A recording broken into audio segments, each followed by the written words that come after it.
نبی کریم صلی اللہ علیہ وآلہ وسلم سے منقول یہ حدیث یا ان کے بارے میں یہ حدیث اہل سنت کے مختلف علماء نے نقل کیا ہے۔ سمودی نے نقل کیا ہے، احمد ابن حنبل نے نقل کیا ہے، متعدد دیگر حدیث کی کتابوں میں موجود ہے۔ میں خلاصہ کروں گا کہ حدیث کا متن اور مفہوم یہ ہے کہ نبی کریم صلی اللہ علیہ وآلہ وسلم رات کی تاریکی میں جب ساری دنیا سوئی ہوتی، چونکہ نبی کریم کو حکم تھا کہ کچھ دیر سوئیے، باقی جاگیے اور اللہ کی بارگاہ میں عبادت کیجیے، سجدے رکوع و قعود و قیام و قعود کریں۔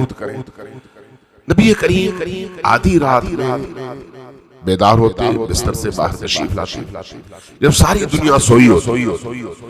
یہ حدیث شاید میں نے کم از کم آج تک کسی شیعہ عالم سے سنی نہیں، اس لیے میں چاہتا ہوں کہ عام ہو، پتہ چلے کہ رسول کریم کا اہتمام کیسا اہتمام ہے، کہ اہل سنت نے بھی اس کو نقل کیا ہے کہ نبی کریم اپنے حجرے سے باہر تشریف لانے کے بعد آتے فاطمہ الزہرا سلام اللہ علیہا کے دروازے پر، ان کے گھر اور حجرے کی دیوار کے ساتھ دروازے کے قریب جائے نماز بچھاتے،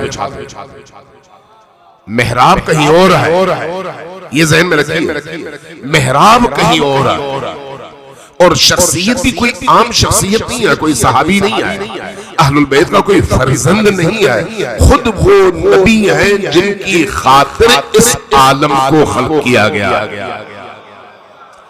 اس نبی کا اہتمام اس بیٹی کے لیے یہ ہے کہ نیند سے اٹھتے، وضو کرتے، تشریف لاتے، بی بی کے دروازے پر، دیوار کے ساتھ، دروازے کے ساتھ جائے نماز بچھاتے، اور یہ جو نماز تہجد ہے، جو تمام عبادتوں کی روح ہے، وہاں پر در فاطمہ پر ادا کرتا۔ تصور کر سکتے ہیں آپ عالم مقام میں نبی جیسی ہستی کو اگر اللہ کی بارگاہ میں قرب، اللہ کی بارگاہ میں عبودیت، اللہ کی بارگاہ میں حضور کے لیے کوئی بہترین مقام نظر آیا ہے تو وہ مقام در فاطمہ۔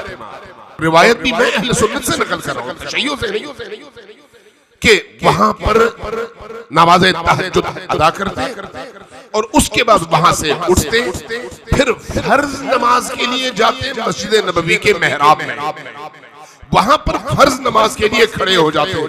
کیوں ایسا تھا؟ کیوں؟ تاکہ بتایا جا سکے کہ پہچانو یہ در کس کا ہے، یہ گھر کس کا ہے،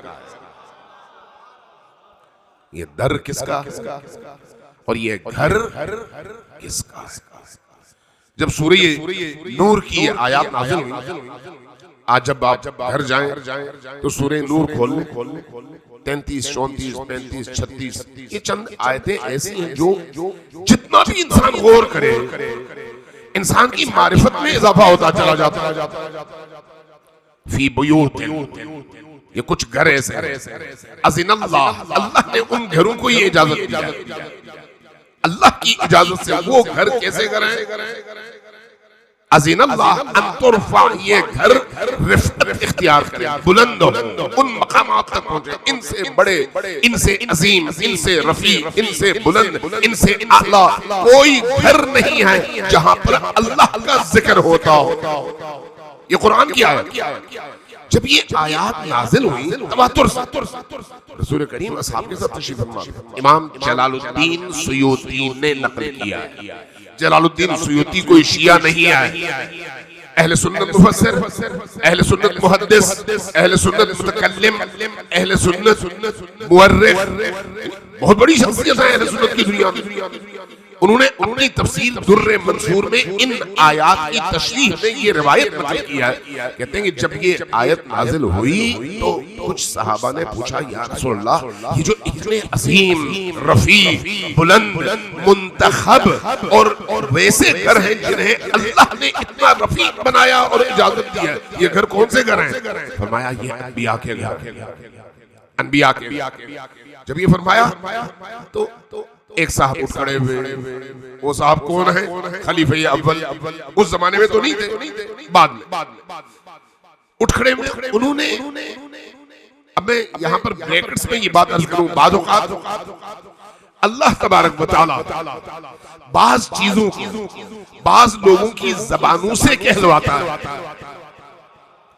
خود ان کو نہیں معلوم ہوتا، نہ نقل کرنے والے کو اندازہ ہوتا ہے کہ یہ تیر کہاں پر جا کے لگے گا.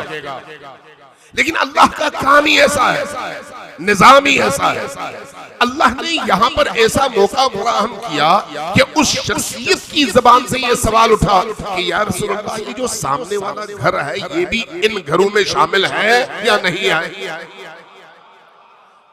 جب صحابہ نے ان کے انگلیوں کے اشارے کی طرف دیکھا تو کیا نظر آیا؟